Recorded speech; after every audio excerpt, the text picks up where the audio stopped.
ಗೆಳೆಯರಾದ ಸುಧಾಕರ್ ಅವರ ಆರೋಗ್ಯ ನೋಡೋಕ್ಕೆ ಆಸ್ಪತ್ರೆಗೆ ಬಂದಿದ್ದೆ. ಅವ್ರ ಫ್ಯಾಮಿಲಿಯವರು ನೋಡಿ ಮಾತಾಡಿದೆ. ಡೈಲಿ ಡೆವಲಪ್ ಆಗ್ತಾ ಇದ್ದಾರೆ ಅಂತ ಮಾಹಿತಿ ಕೊಟ್ಟರು.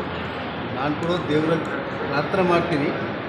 ಈ ಸುಧಾಕರ್ ಅಂತ ಸಾಮಾನ್ಯ ಒಂದು ವ್ಯಕ್ತಿ 4 ಬಾರಿ ಒಂದು ಕ್ಷೇತ್ರ ನಿರ್ವಹಣೆ ಮಾಡಿ ಜನರ ಮಧ್ಯದಲ್ಲಿ ಒಂದು ಜನರ ಮನಸ್ಸಲ್ಲಿರೋ ವ್ಯಕ್ತಿ.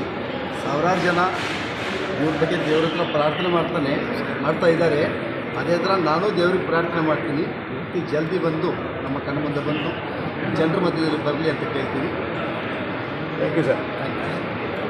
ಓದಿದ್ದೀರಿ ಅಂತ ಹೇಳ್ತಾರೆ ನಮ್ಮ ಸ್ನೇಹಿತರು. ಅವರನ್ನು ನೋಡಿದ್ದೀವಿ, ಅವ್ರ ಹತ್ರ ಮಾತಾಡಿಕೊಂಡು ನಾನು ಅಣ್ಣ ಅವರು ಮಾತಾಡ್ಸ್ಕೊಂಡು ಇವರಿಬ್ಬರು ಆಗ್ತಾರೆ ಅಂತ ನೇರಾಗಿ ನೋಡೋಕ್ಕೆ ಅಲೋ ಮಾಡಿಲ್ಲ.